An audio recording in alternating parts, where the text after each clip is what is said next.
Assalamualaikum warahmatullahi wabarakatuh.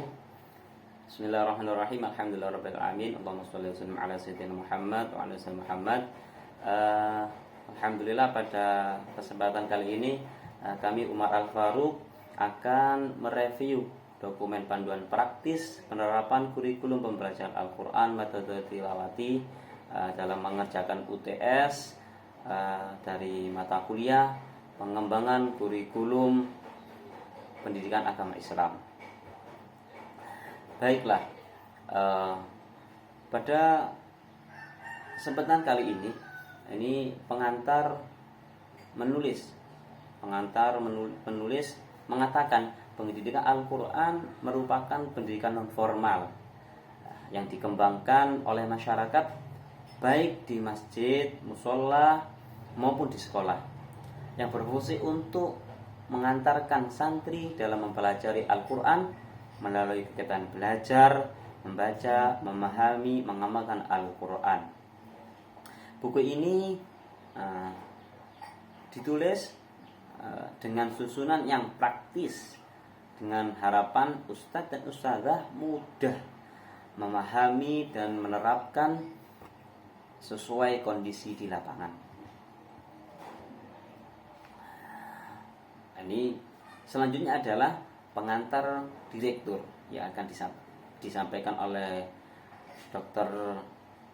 Haji Umar Zaini, mengatakan dalam buku kurikulum pendidikan Al-Quran, buku kurikulum pendidikan Al-Quran yang diterbitkan oleh pesantren Al-Quran Nurul Falah Surabaya disusun untuk menjawab tersedianya acuan pembelajaran Al-Quran yang tersusun secara sistematis, tahapan dan capaiannya.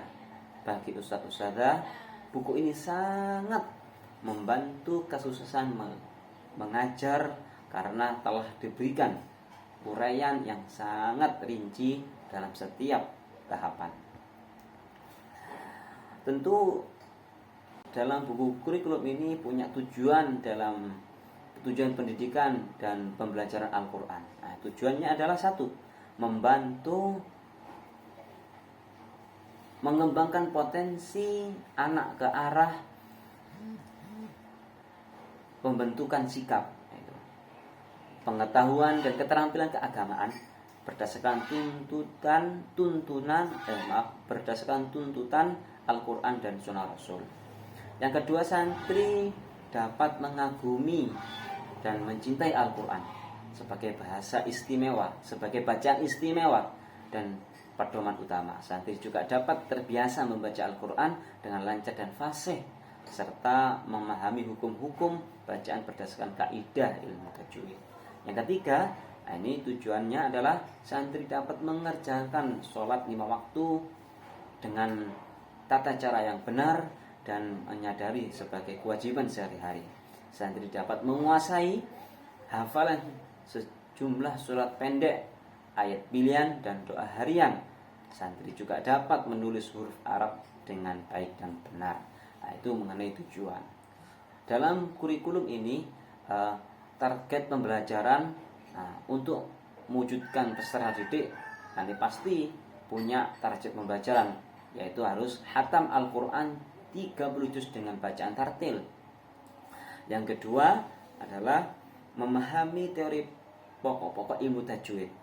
Yang ketiga, hafal surat ayat pilihan, hafal surat pendek. Yang keempat, bisa dan terbiasa sholat fardu.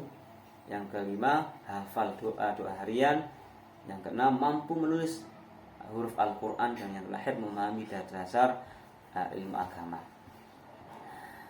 Selanjutnya adalah jenjang, ruang, lingkup, dan pembelajaran metode tilawati. Tes ini dibagi menjadi 2. Yang pertama adalah materi dasar, yaitu mulai materi pokoknya ialah bimbingan belajar membaca Al-Quran menggunakan buku jilid 1 sampai 5. Ini materi dasarnya. Tingkat dasar itu seperti itu. Materi penunjangnya adalah surat pendek, hafalan bacaan sholat, praktek sholat, dan yang terakhir yaitu hafalan dan doa dan adab. Ini mengenai tingkat dasar. Selanjutnya adalah tingkat Al-Quran. Ada tingkat dasar, ada tingkat Al-Quran. Artinya Al-Quran ada materi pokok juga yang disampaikan, harus disampaikan adalah bimbingan belajar membaca Al-Quran mulai dari juz 1 sampai juz 30 dengan tartil.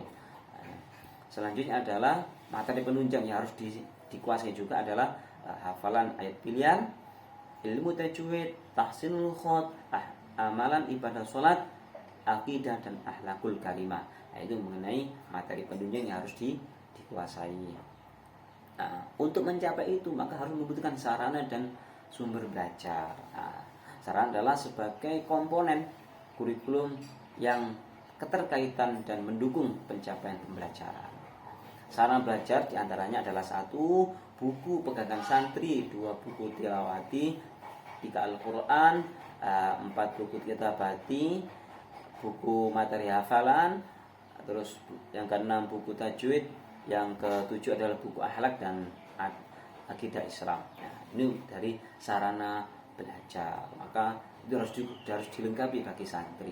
Selanjutnya adalah media harus disiapkan adalah peraga sandar, peraga tilawati, terus sandaran peraga, alat penunjuk. Nah, itu harus juga harus ada meja belajar, buku prestasi dan buku absensi. Ini mengenai media belajar harus disiapkan untuk tercapainya tujuan yang mulia ini. Selanjutnya adalah sumber belajar. Sumber belajar ini adalah berbagai rujukan sumber bagi santri untuk melakukan interaksi dalam proses belajar. Jadi seperti itu yang mengenai